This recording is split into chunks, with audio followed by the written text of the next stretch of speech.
பீச்சில் வந்து அண்ணா நினைவிடம் இந்த அண்ணா நினைவிடம் வந்து நம்ம எல்லாருக்குமே தெரியும். தெரியாத ஆளுங்களை யாருமே கிடையாது. ஃபஸ்ட்டு ஸ்டார்டிங்கில் வந்து அண்ணா நினைவிடம் இருந்தது. அதுக்கப்புறம் அதே இடத்துல அதுக்கு கொஞ்சம் பின்னாடி தள்ளி வந்து கலைஞர் நினைவிடம் செட் பண்ணியிருக்காங்க. இப்போது ஃபஸ்ட்டு வீடியோவில் பார்த்தோம்னா உங்களுக்கு நான் கலைஞர் நினைவிடம் காமிச்சிட்டேன். இப்போ வந்து அண்ணா நினைவிடம் இதை பாருங்கள் எப்படி இருக்குன்னு சொல்லி. உங்களுக்கு பார்த்தா இது நல்லா பிடிக்கும்.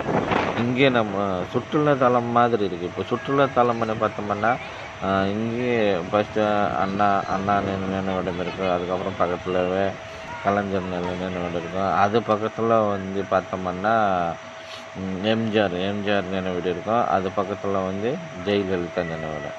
இந்த பீச்சுக்கு போனோம்னா பீச்சுக்கு போகிற எல்லாருமே இந்த நினைவிடம் பார்த்துட்டு வராங்க. எல்லாருக்குமே தெரியும் இந்த நினைவிடம். இந்த 4 இடமே எல்லாருக்குமே தெரியும். தெரியாத ஆளுங்களும் யாருமே கிடையாது. எல்லாருக்குமே தெரியும்.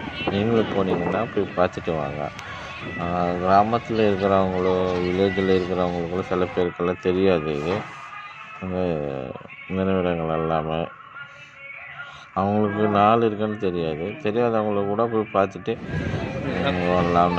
அதுக்காக தான் இந்த ஒர்க்கு உங்களுக்கு தெரியப்படுத்துறதுக்காக தான் நான் இந்த வீடியோக்கு அப்லோடு பண்ணிக்கிறேன்.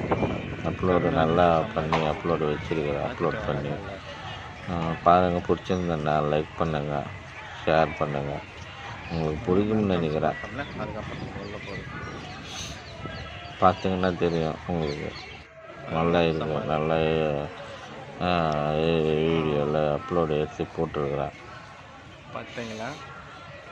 பார்க்குறதுங்களா? அது அண்ணா நினைவிடம் இது. அது பின்னாடி தான் இதுலேருந்து அது பின்னாடி தான் கலைஞர் நினைவிடம் இருக்கும். ஃபஸ்ட்டு ஃப்ரண்ட்டில் அண்ணா நினைவிடம் இருக்குது. ஏன்னா ஃபஸ்ட் ஸ்டார்டிங்கில் அண்ணா நினைவிடம் தானே இருந்தது. அதனால அது அப்படி இருக்குது. அது தள்ளி கொஞ்சோண்டு இதுக்கு எல்லாமே ஜாயின் மாதிரி தான் வச்சுருக்காங்க. கலைஞர் நினைவிடம் கூட போனீங்கன்னா பார்க்கலாம். 2 பார்த்துட்டு போகலாம்.